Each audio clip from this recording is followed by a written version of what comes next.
Okay, hello student, this is lecture number 2 of gravitation, lesson number 10 from 10th standard.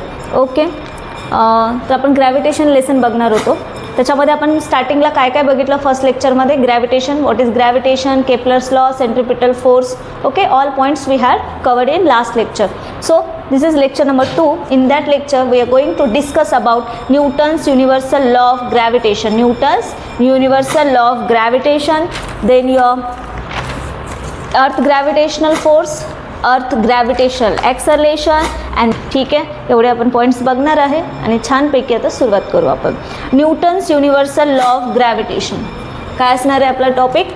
Newton's universal law of gravitation.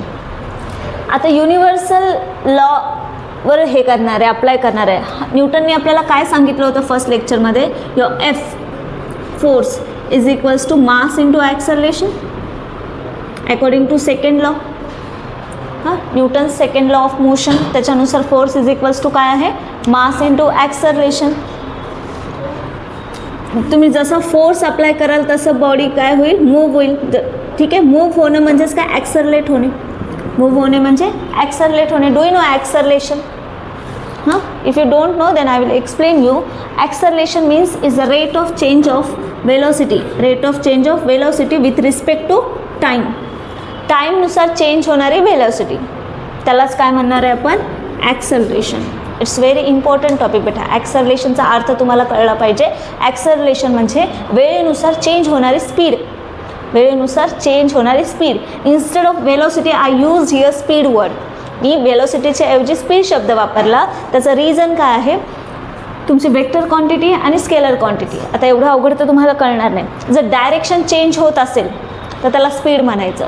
जर तुम्ही सरळ चालत असाल, असं सरळ चालत असाल without any changing direction, so it's your displacement. No, for displacement we use velocity word and for distance we use speed word. समजतंय? फॉर डिस्टन्स इथे लिहून देते तुम्हाला. Distance is speed and if your displacement, displacement, do you know displacement? A shortest distance between initial point to final point. Straight distance, short distance. Okay, displacement is velocity. Got it better? Any doubt? Acceleration means the velocity, the rate of change of with respect to time, and velocity means your displacement upon time. ठीक है, समझते हैं? Rate of change of displacement with respect to time. Okay, now our main topic is Newton's universal law of gravitation. आता ह्याच्यामध्ये आणि काय सांगितलं होतं आपल्याला फर्स्ट ह्याच्यामध्ये? न्यूटनने काय सांगितलं होतं ग्रॅव्हिटेशनचं? जेव्हा त्याच्या ॲपलचं ऑब्झर्वेशन झालं तेव्हा आपल्याला त्यांनी सांगितलं की the force of attraction, there is always force of attraction between two bodies on the earth and not only on earth, it also force of attraction between two objects on whole universe. अख्ख्या युनिवर्सवरती दोन ऑब्जेक्ट्समध्ये कुठला force आहे? Gravitational force आहे असं सांगितलं. ठीक आहे, तर इथे बघा मी एक्सप्लेन करते तुम्हाला. This one is your first object, this one is your second object. First object mass 1, second object mass 2. Okay, then according to Newton's gravitational law, wait I will explain you. These are two objects. The distance between two objects is your d. Okay, and this is your mass m1 and m2. According to Newton's universal law of gravitation, your force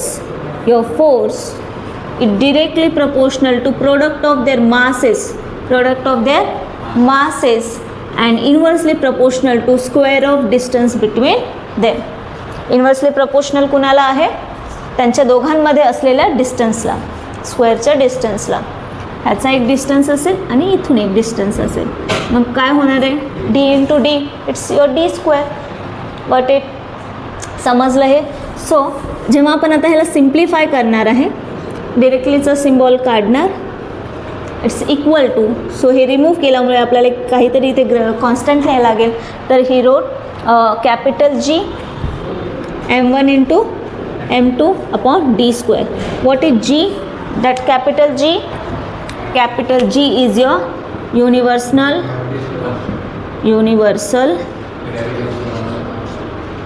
gravitational constant. Okay, आता constant आहे म्हटल्यावर value पण fix असेल. Value किती आहे? 6.673 into 10⁻11. Okay, so what is unit? Unit काय आहे ह्याचं? Newton meter square per kg square. Okay, per kg square. Any doubt बेटा? इथपर्यंत समजतंय तुम्हाला हे? Newton meter square per kg meter square. Okay, done.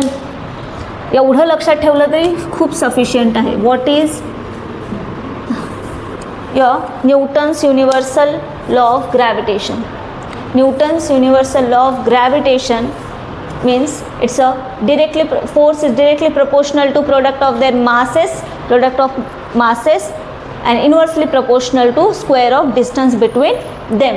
So when we remove this symbol of direct proportion, so you have to write down equal and then we have to add capital G as a constant. Okay, and the value of that constant is 6.673 into 10⁻11 Newton meter square per kg square, and that's a SI unit of universal gravitational constant. Clear beta? Any doubt? Okay, ठीक आहे. Then काही important facts आहेत त्याचे, ते मी तुम्हाला explain करते बघा. Okay, it's a related point about your Newton's universal gravitational constant. If your mass is double, see this is your formula for universal gravitational constant. It's capital, it's d square. Okay, small d square. हाँ, mass double केला इथे, mass दुप्पट केला twice, then your force will be double. If your distance double, distance मी तुम्हाला सांगितलं आहे, जेवढं कमी डिस्टन्स असेल तेवढा जास्त फोर्स असेल, because it's inversely proportional to each other. Okay, distance double केलं, सो काय होणार आहे इथे? डबल होणार, डबलनी कमी होणार, 4 टाइम्स कमी होणार, बिकॉज 2चा स्क्वेअर काय येतो? 4. ठीक आहे, त्यामुळे 4 टाइम्स कमी येणार. Okay, the value of G was first experimentally measured by who? Measured by Henry Canitz. Okay, any doubt? Clear आहे इथपर्यंत? छान. हा परत तुम्ही एकदा टॉपिक बघा. काय लक्षात ठेवायचं? न्यूटन्स युनिव्हर्सल ग्रॅव्हिटेशनल कॉन्स्टंटमध्ये एकच गोष्ट लक्षात ठेवायची, force is directly proportional to product of their masses and inversely proportional to square of distance between them. Okay, and capital G is your universal gravitational constant and its fixed value is 6.67 into 10⁻11 Newton meter square per kg square. Clear? हे सगळं by heart पाहिजे तुम्हाला. Okay dear, next topic आता आपण बघणार आहे. On basis of that last point only we are going to discuss this question. What is question? Why did Newton assume inverse square dependence on distance in his law of gravitation? काय सांगितलंय त्यांनी? असं का assume केलं की force is inversely proportional to D square? D square means your square of distance between two objects. Why? कळतोय का क्वेश्चनचा अर्थ? Why F is inversely proportional to D square? Why ही अज्युम? काय रिझन आहे हे अज्युम करण्यामागचं? तर याचं डेरिवेशन आहे, ह्याचं प्रूफ आहे, ते मी तुम्हाला सांगणार आहे. लक्ष द्या. Do you know centripetal force? The force attracting towards the centre. Okay, so centripetal force is equals to mv² upon r. आता हा सेंट्रिपिटल फोर्स कोणता आहे माहिती आहे? सन आणि अर्थमधला घेऊ, त्याच्यामध्ये पण कोणता फोर्स आहे? सेंट्रिपिटल फोर्सच आहे. मग आपल्यावर टोटल किती फोर्स आहे? mv² upon r. Force is equals to mv² upon r. What is m? m is your mass, v is your velocity, r is your distance. Okay, So instead of v we can change value. V means velocity. वेलोसिटीचा formula काय आहे?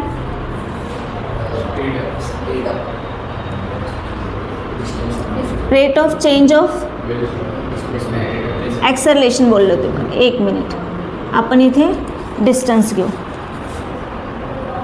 Distance upon displacement आहे पण मी distance घेते. Distance upon time. ठीक आहे. आता is this visible? No. Okay, असं लिहिते बघा. v is equals to distance किती आहे आपल्या अर्थचं? इट्स सर्कम्फरन्स ना. हे आपली अर्थ आहे आणि हे आपलं डिस्टन्स आहे. एवढं डिस्टन्स कवर करायचं. So it's 2πr upon time t. Okay, so this is your v. Now this is equation number 2 and give this equation number 1. Now put this equation number 2 in equation number 1.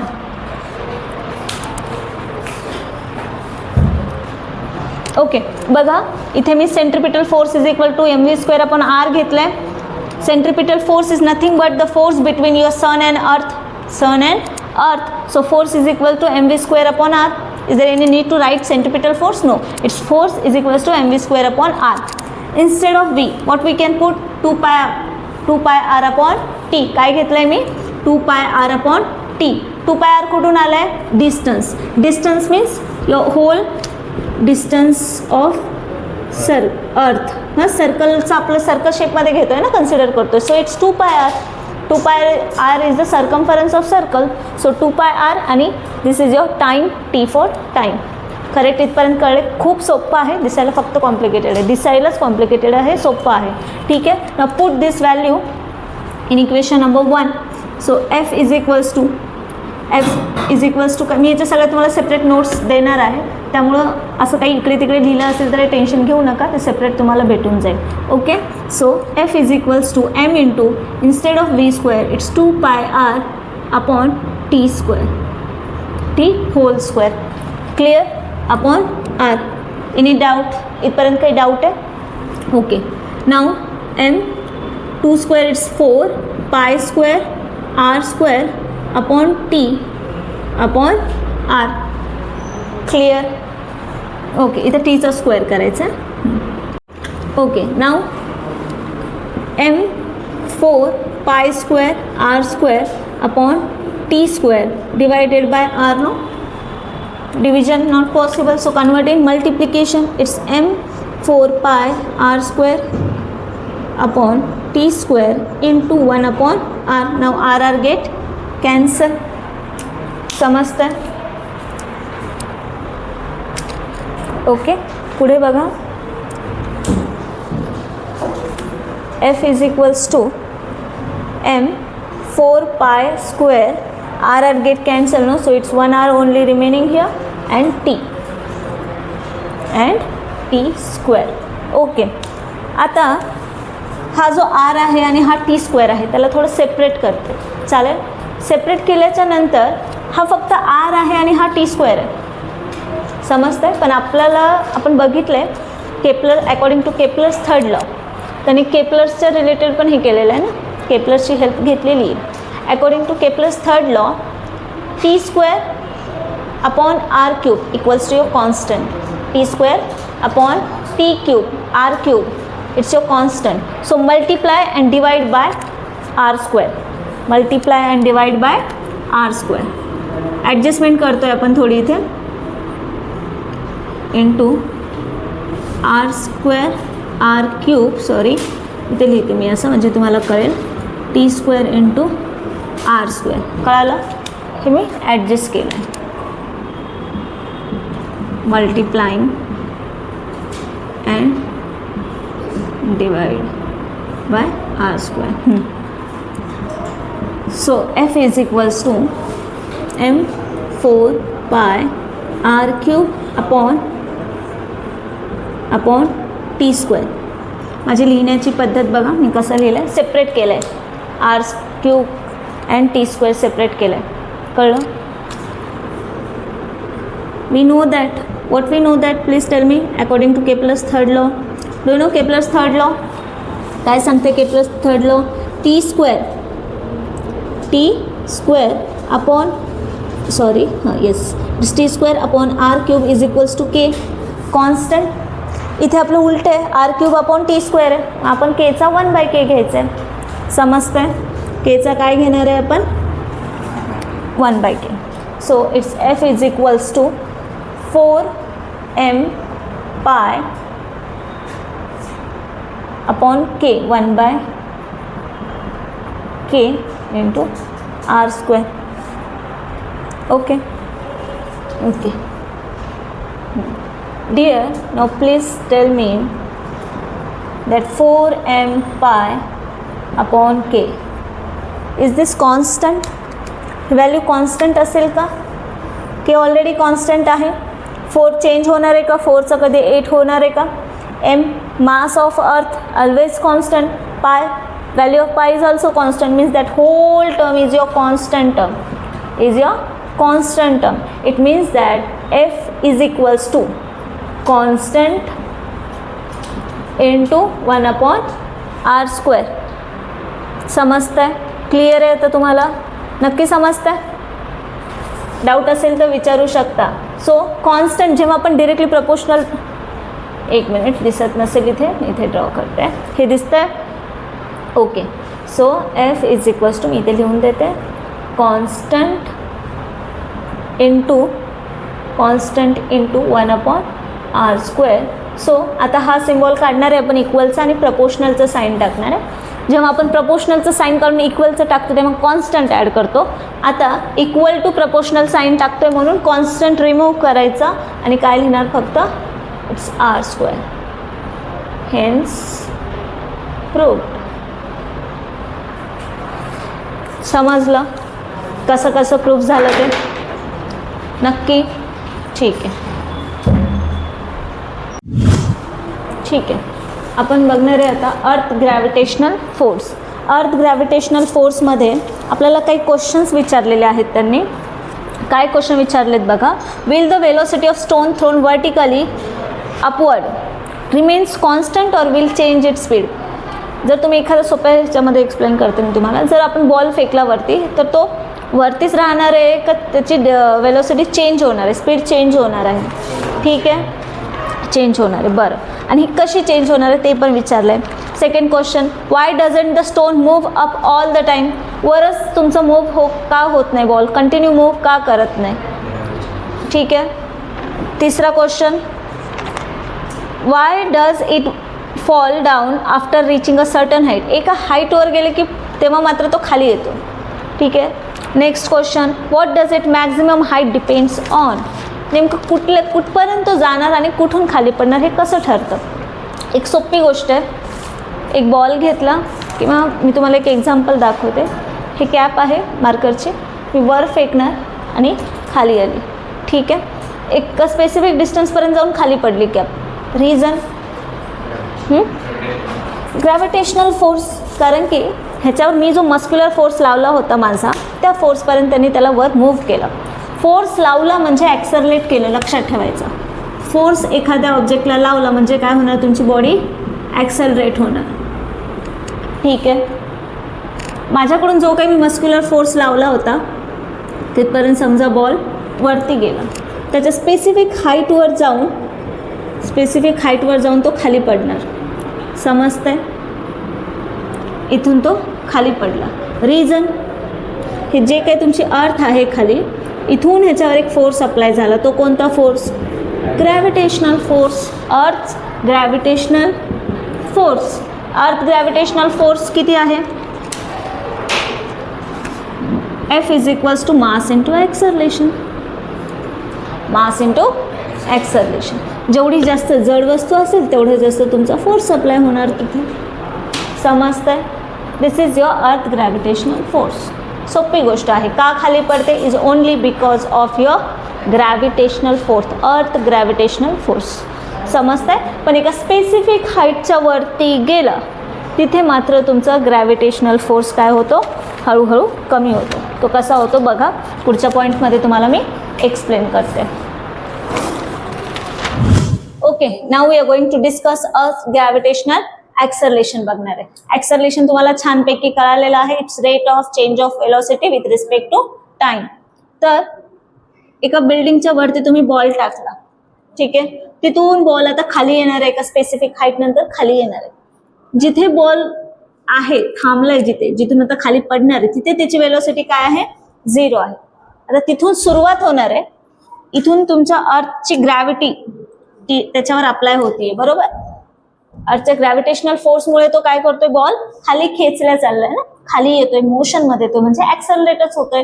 It means the gravitational force due to earth on a body results in its acceleration. Acceleration मध्ये दिसणार आहे तुम्हाला स्टार्टिंगला velocity 0, नंतर velocity काय असेल त्याच्यावर 9.8. Acceleration due to gravity it's 9.8. दुसऱ्या सेकंडला ग्रॅव्हिटी काय असेल, दुसऱ्या सेकंडला ग्रॅव्हिटी जे आफ्टर 2 सेकंड 19.6. असं करून तुम्ही third second, after 3 second, after 4 second अशी तुम्ही त्याची काय काढू शकता, वेलोसिटी काढू शकता. आता एक लक्षात घ्यायचं की जे काही ऍक्सलरेशन झालेलं आहे हे कशामुळे झालेलं आहे. ऍक्सलरेशन आधी जो तुम्ही वर बॉल थ्रो केला होता ते कुणामुळे होतं, तुमच्या मस्क्युलर फोर्समुळे होतं, तुमच्यामुळे होता. आता जो बॉल खाली खेचला चाललाय, खाली पुल केला चाललाय, ओके, तो कुणामुळे होतोय, ग्रॅव्हिटीमुळे. So that acceleration is known as acceleration due to gravity. काय म्हणणार आपण ह्याला, acceleration due to gravity. Okay, and that acceleration due to gravity is denoted by small g. कशाने डिनोट करणार आहे आपण ते, small g. Okay, and that small g has a fix value, constant value. It's 9.8 meter per second square. समजतंय, समजलं, हे सोपं आहे. Earth gravitational acceleration means your acceleration due to gravity, and that gravity is denoted by small g, and small g has a constant value. It's 9.8 meter per second square. Clear beta? Any doubt? No doubt? Okay, done. Now we are going to discuss next topic. बघा काय आहे आता, derivation of g equals to gm upon r square. हे proof करायचं आपल्याला, हे solve करायचं, value find out करायची. सपोज दिस इज युअर अर्थ, दिस इज यू, हे तुम्ही आहात, हे सेंटर ऑफ अर्थ आहे. सेंटर ऑफ अर्थ मध्ये इथून ते इथपर्यंतचा डिस्टन्स तुमचा आणि अर्थचा डिस्टन्स किती आहे, इथे r, capital R, capital M is your mass and small m is your mass.